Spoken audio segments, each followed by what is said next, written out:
It's 7 o'clock, so we're going to call the May 9th meeting in the Planning Commission to order. Welcome, everyone.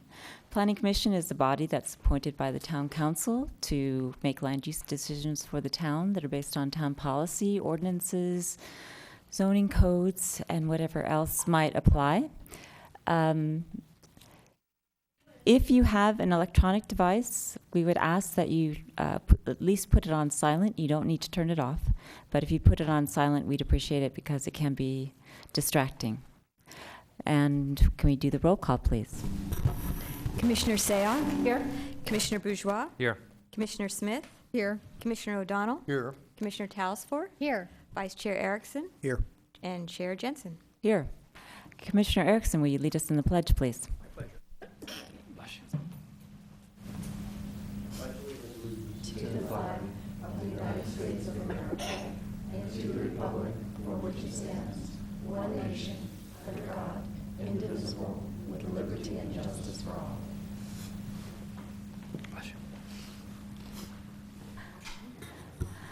Our next item of business is to consider the minutes from our last meeting of April 25th. Are there any corrections, additions, or a motion on the minutes? Commissioner Bourgeois, I'll move to approve the minutes as submitted. is there a second? I'll second. Commissioner Smith, thank you. All in favor? Aye. Aye. Opposed? Passes unanimously. The next item is for us to consider written communications. We do not have any this evening.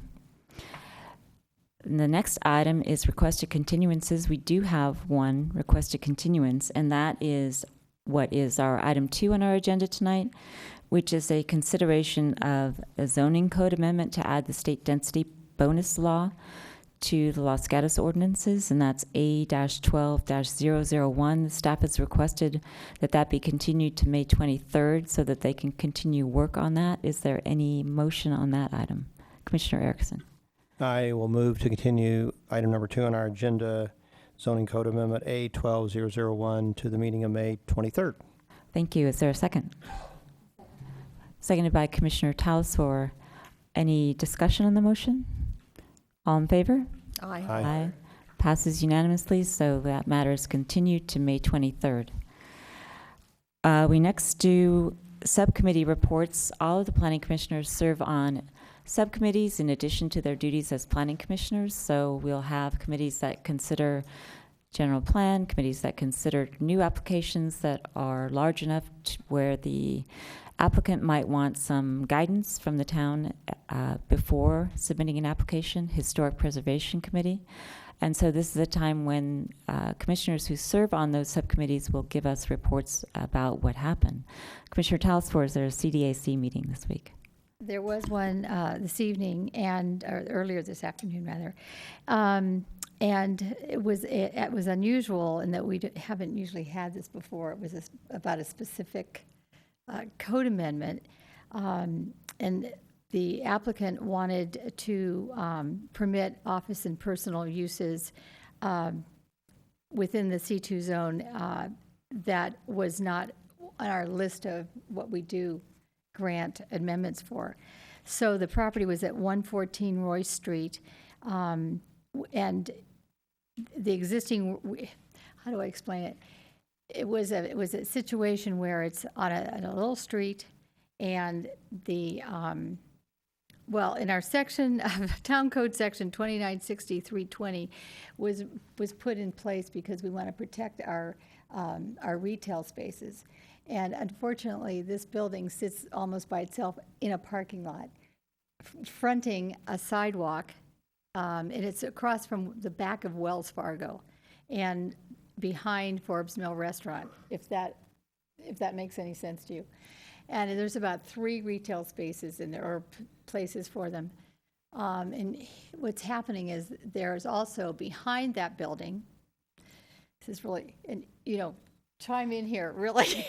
Behind that, I wanted to explain it to you because it's one of those unique areas, and we had to grapple with it.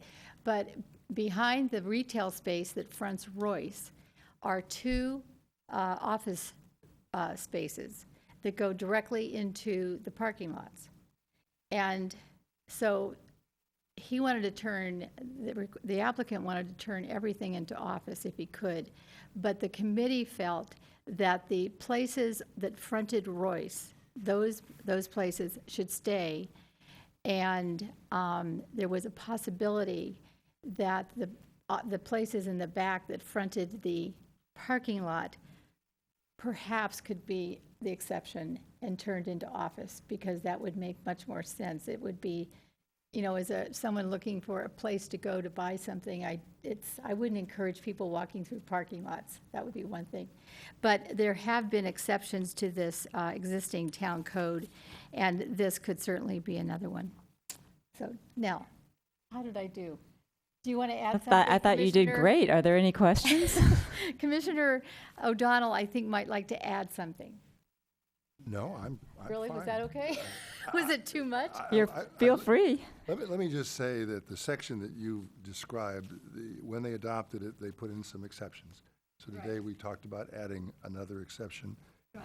And I think the majority opinion, by a strong majority opinion, was to consider up to 1,800 square feet of this property, which happens to also coincide with the parking available.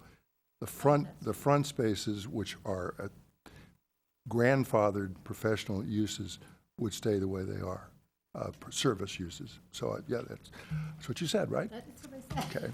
Okay. Thank you very much. The General Plan Committee also met, but I don't think it was maybe that interesting. But Commissioner Bourgeois, do you have a report? I sure do. It's going to be a hard act to follow. So the General Plan Committee met just prior to this meeting, and we didn't get to our entire agenda. We had quite a bit of discussion on several follow-up items. We've been working on the affordable housing overlay zones and developing standards for those zones in town. And we had requested several clarifications and more details of staff. So we actually went back through in greater detail some of those issues.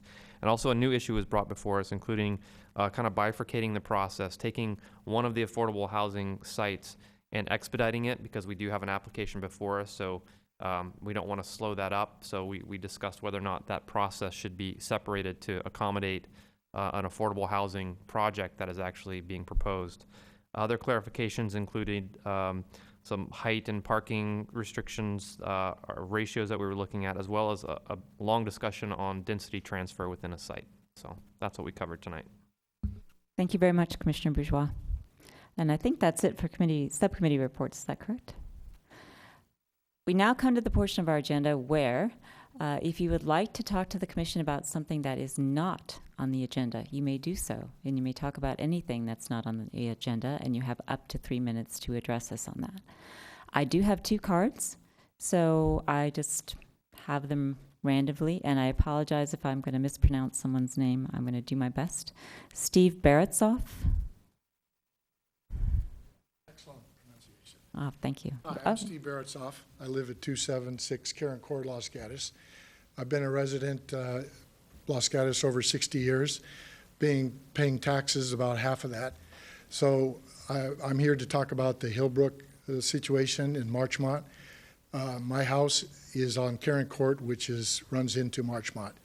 And there's a proposition towards the Planning Commission to change their use permit to increase their capacity about 30% and add more traffic.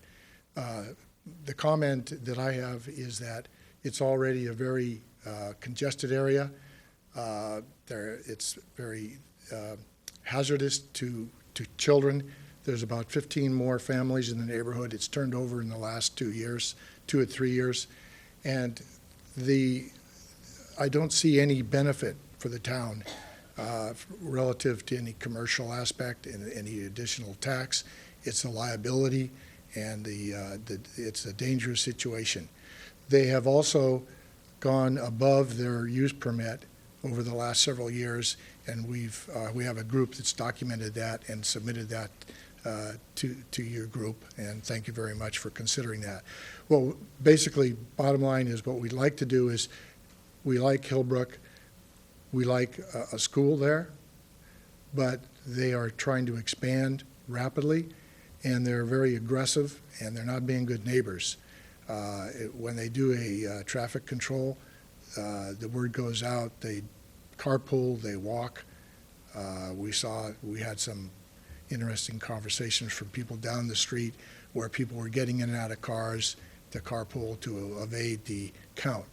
So that's not a very good neighbor in our regard. So the use permit, we would like the town to abide by the use permit and not accept their requested for additional use, which is about 30% more students.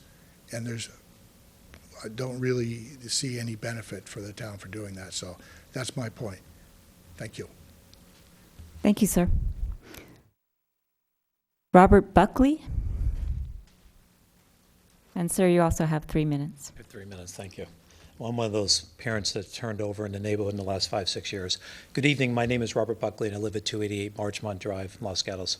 I'd like to talk to the town council this evening about our children's safety and the negative impact that Hillbrook is having on our community, and ask the town council to support our safety by enforcing the Hillbrook CUP that was put in place. Hillbrook has always been known as a country day school and sits on a residential zone property approved for non-conforming use. The original CUP was put in place in 2001 to deal with campus improvements in existing buildings and upgrade to facilities. Since the remodeling project was completed in 2010, Hillbrook has not lived up to the conditions of the current CUP, and it's evident that it never intended to.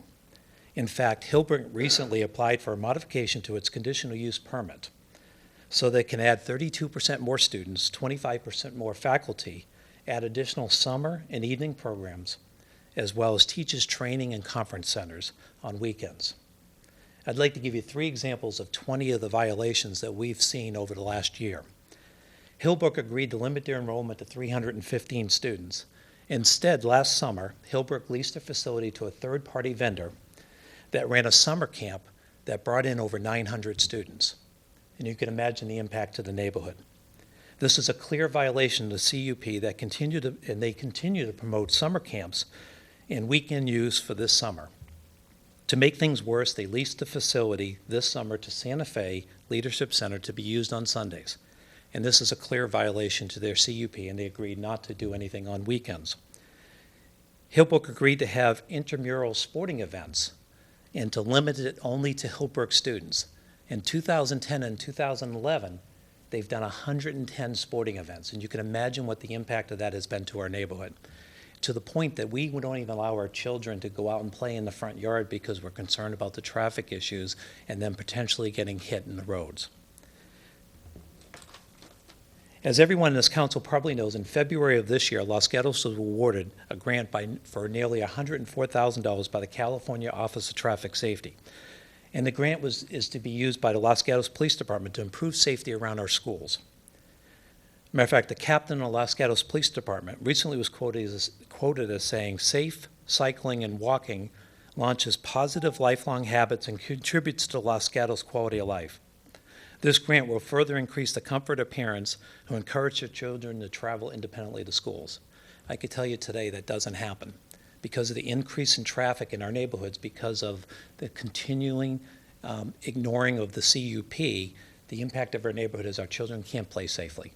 If anybody knows Marchmont, it's an S-turn with a deep grade. And what ends up happening is parents have to speed up to get to the top of the grade, and when they come down the grade, you'll see parents commenting that they got to cover their eyes because of the light impact of the sun, which even makes it a more dangerous situation for our children.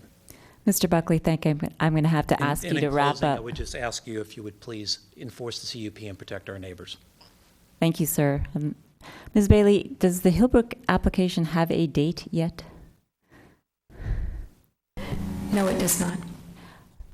So obviously you're paying attention, so when it comes on the agenda, it will be noticed, and you can look for it then. Thank you for your comments.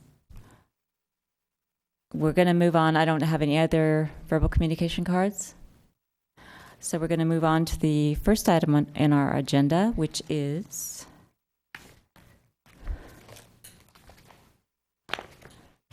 Architecture and Site Application S-12-025, which is 135 and 137 Wilder Avenue. And it's an application requesting approval to remove a second dwelling unit on property that is downtown. I have one card on this. The applicant has up to 5 minutes to speak, or anybody that's come with the applicant. You don't have to use your whole 5 minutes, but you certainly can.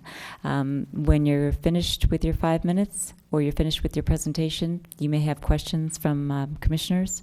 But first, we're going to allow commissioners to ask questions of staff and ask the staff if there's any highlights or issues that they want to bring up from the staff report. Staff has nothing to add to the staff report, but is available for questions. Does anyone have any questions for staff? Commissioner Bourgeois.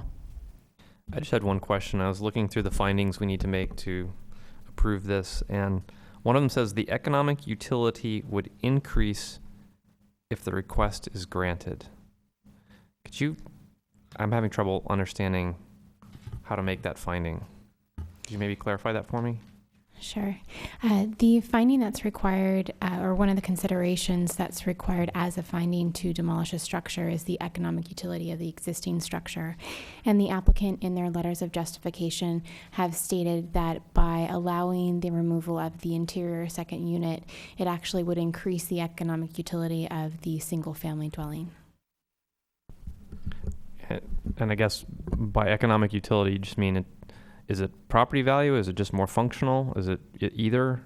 Or is it as we choose to define it? It would be monetary value of the property. Monetary value. Okay, thank you.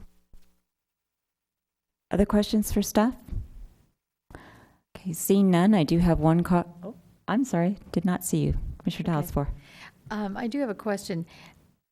Could I just ask you, because when I visited the property, I noticed 2 doors, and one faced Wilder and then the other one faced the neighbor.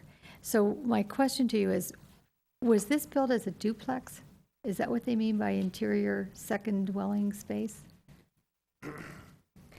The interior second unit was legalized as a second unit in the late 80s.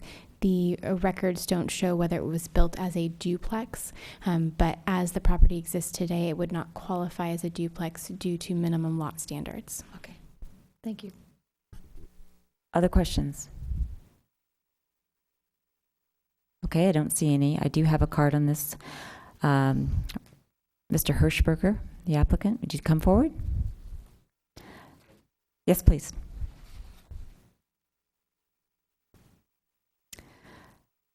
And would you just please give us your name officially and your address for our record? Yes, Ron Hirschberger, 135 Wilder, although because of the status of the property at the moment, we aren't actually living there, although we use that as a mailing address.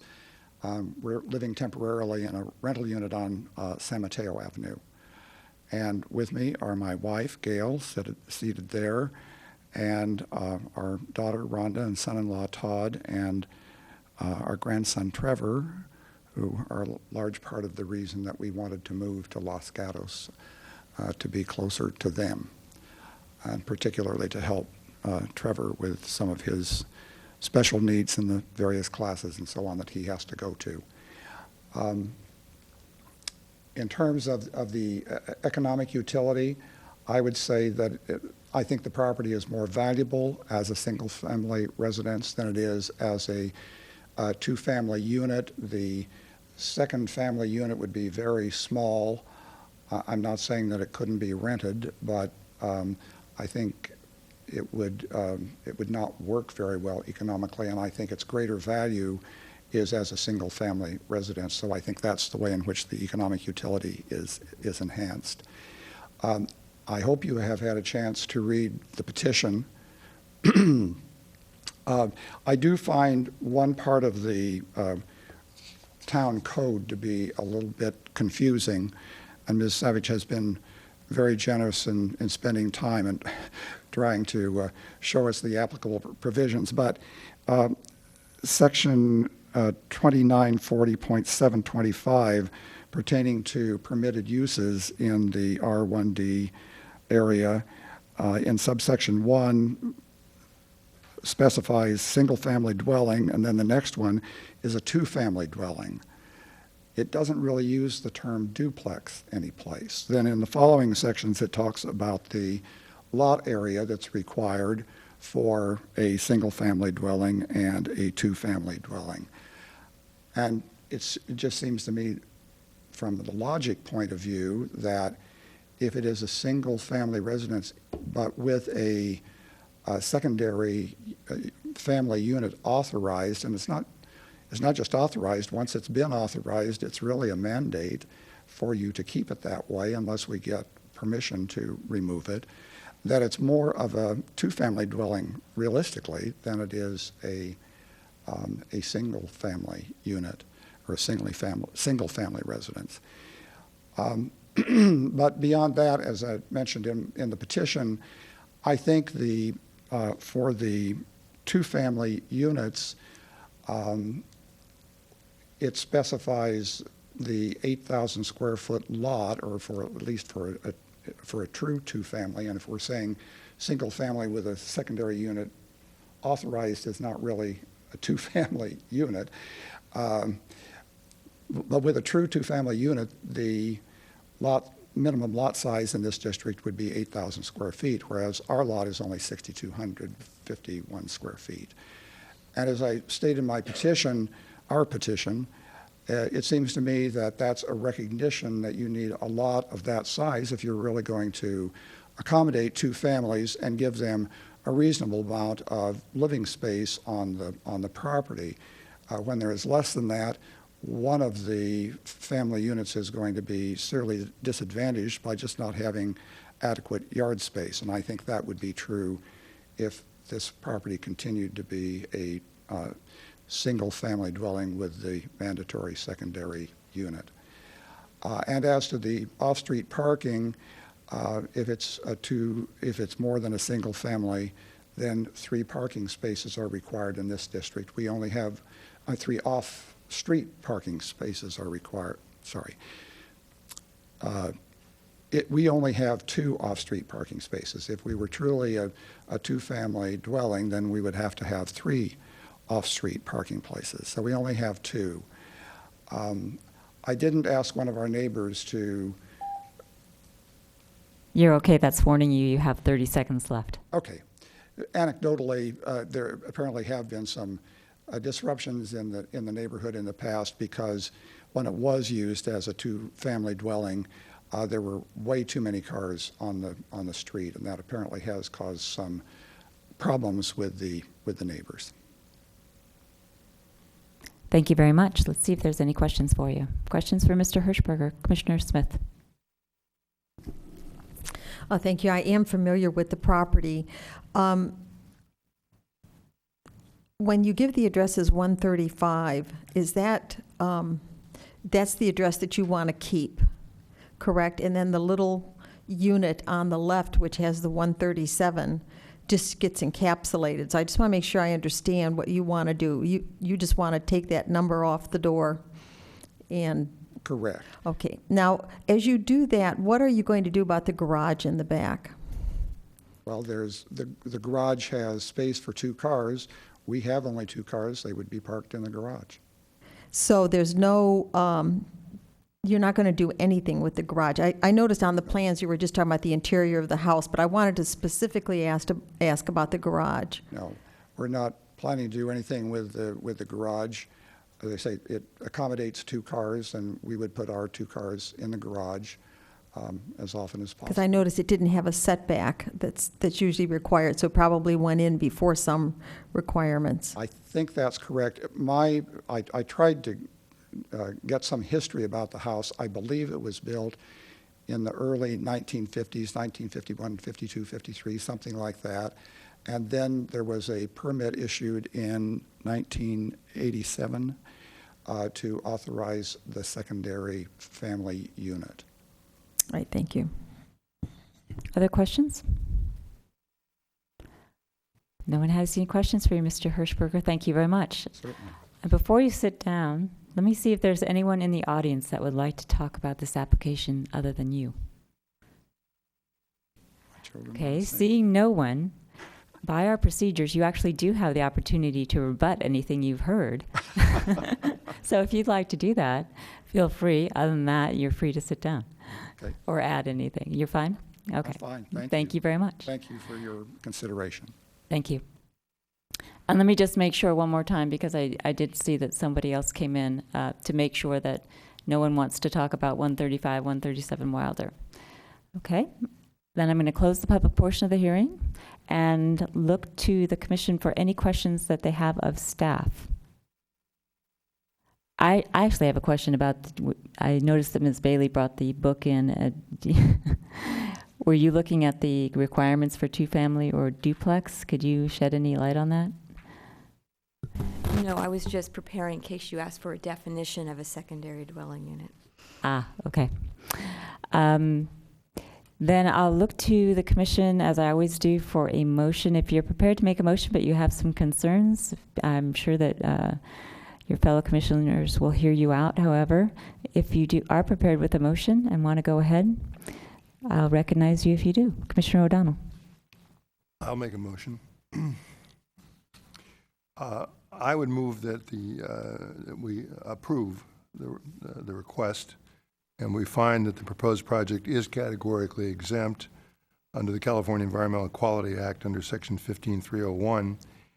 That we would also make the required considerations as set forth in Section 2920-150, which is more particularly described in Exhibit 2 of our package, and the findings which are also required in Section 2910-330, which is also discussed in Exhibit 2, and the required findings as, again, required by Section 2910.09030 sub E, for the elimination of an existing second unit, and therefore approve the architecture and site application S12025 with the conditions contained in Exhibit 3. Thank you, Commissioner O'Donnell. Is there a second? Commissioner Erickson. I'll second the motion. Motion has been made to approve the request. It's been seconded. Is there any discussion or questions regarding the motion? Seeing none, I'm going to call for the question. All in favor, say aye. Aye. Opposed? None. So the motion to approve is made by Commissioner O'Donnell, seconded by Commissioner Erickson, and approved unanimously. Thank you very much. Appeal rights. That finishes our... I have appeal rights. Oh, appeal rights.